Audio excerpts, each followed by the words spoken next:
Hello, adventurers of all shapes and sizes. My name is Chance. Welcome to my Spellbook, and thank you so much for tuning into the 21st episode of our feat series. Today we're going to be taking a look at one of the most poorly named feats in the game. Today we're going to be taking a look at Grappler. Grappler is found in the player's handbook, so everyone should have access to it, and I can almost guarantee you've read over this probably half a dozen times. Before we go any further, let me give you a brief explanation as to what feats are and how they work, just for you newer players out there.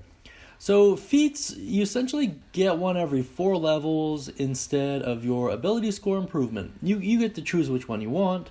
Ultimately, it comes down to your own character and playstyle, but if you decide to go for the feat, there are essentially extra features, abilities, and traits you can give your character to make them a little bit more personalized and tailor them to how you want them to be used. Some of them are better than others circumstantially, but most of them come down to playstyle and the campaign and the type of campaign you're running. With that out of the way, let's take a look at Grappler. It might be worth noting that there is a prerequisite for this, and that's that you have to have a strength of 13 or higher. And the description reads as followed.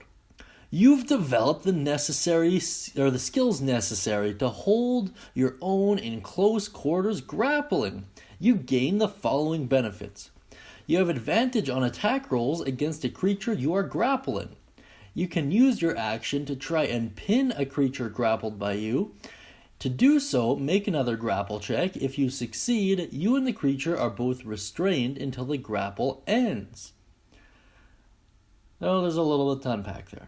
Alright, let's take a look at the walkthrough and let's break this down a little bit. So, the advantage on creatures you're grappling is, you know what, that's actually pretty nice, not gonna lie. Your party members, if memory serves, already have advantage against it, but neither here nor there, you do as well. So really cool. And you can use an action to restrain a creature.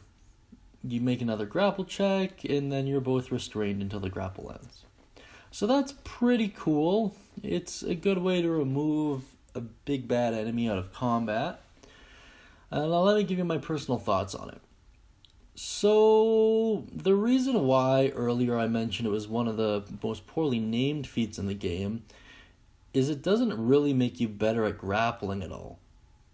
You know, like if there was a third bullet point that said you have advantage on all grappling checks, then it would be worthy of the name, but that's not really what it does.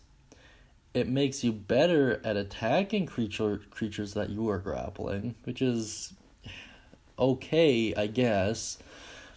And you can pin a creature down as grapple and make him restrained, which is also okay, I guess. I just can't imagine a lot of classes that would really benefit from that. I mean, I think the monk would really be the only one, and even then, there's better ways of playing a monk. This is a great one to pick for flavor, and it's a great one to pick if you want to test out a new style of play, or if you want to be more sticky and stuff like that. Then, you know what, I could see this working out, but I really wish it gave you advantage on those grappling checks at the very least, or gave you a way to like do a chokehold or something like that, right? Anyways, that's my personal thoughts on it, and I might be wrong. It could be amazing. Honestly, I've never used it, so I'm really not in a good position to be able to give you advice one way or the other, but reading it, it doesn't seem all that great.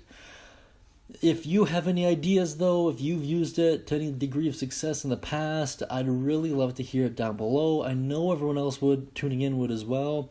This is one of the most underused feats in 5e, but it is one of the most frequently read ones as well. So maybe there's just something we're not quite understanding. If you could put it down in the comments and shed any light on the situation, I'd really appreciate it. So thank you so much in advance, and as always, happy adventuring, everyone.